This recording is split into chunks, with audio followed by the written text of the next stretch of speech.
আজ থেকে শুরু হলো কুলতলি ব্লকের সুন্দরবন কৃষ্টি মেলা। এই কৃষ্টি মেলায় প্রদীপ প্রজ্বলনের মধ্যে দিয়ে অনুষ্ঠানের শুভ সূচনা করেন কুলতলি পঞ্চায়েত সমিতির সভাপতি রূপা সর্দার। উপস্থিত ছিলেন কুলতলি ব্লক উন্নয়ন আধিকারিক সুচন্দন বৈদ্য, কুলতলি পঞ্চায়েত সমিতির একাধিক কর্মাধ্যক্ষ শাহাদাত শেখ, পূর্ণেন্দু হালদার, বিমল মণ্ডল, হারমণি নস্কর, পঞ্চায়েত সমিতির সদস্য বামনী সর্দার, পঞ্চায়েত সদস্য আবু বক্কর সর্দার, অর্জুন কৃষ্ণ বাইন, চন্দ্রকান্ত হালদার সহ একাধিক গ্রাম পঞ্চায়েত সদস্য ও বিশিষ্ট শিক্ষক তপন মণ্ডল। বিগত 34 বছর এই সুন্দরবন কৃষ্টি মেলা কৃষি প্রদর্শনী, একান্ত নাটক, গান, সাংস্কৃতিক অনুষ্ঠান সহ একগুচ্ছ অনুষ্ঠান সপ্তাহব্যাপী চলবে। এই অনুষ্ঠানের এই প্রসঙ্গে কুলতলি ব্লক উন্নয়ন আধিকারিক সুচন্দন বৈদ্য জানাই যে আমি দুঃখিত, আমি এত দেরি করে আসতে পারার জন্য।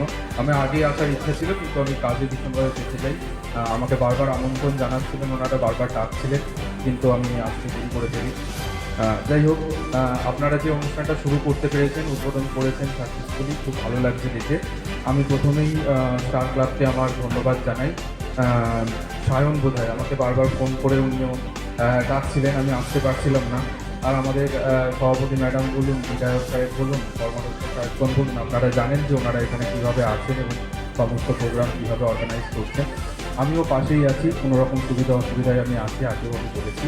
আপনারা ভালোভাবে কৃষি মেলার সাথে কৃষির মধ্যে সৃষ্টির আনন্দও রয়েছে, আনন্দ উপভোগ করুন। মেলা সবে শুরু হলো, এখন চলবে। যেমন সঞ্চালক সাহেবের কথা থেকে আমি জানলাম, এটা বর্ষ গরমের অবধি চলবে, সুতরাং আনন্দ উপভোগ করুন। আমি তো এখানে আছি আপনাদের সাথে, সবাই আমরা একসাথে আছি, আনন্দ করব এবং আশা করি ভবিষ্যতে আমি আরও বেশিভাবে সক্রিয়ভাবে যোগদান করতে পারি, এই আশা রাখি। ভালো কামনা করি সাথে।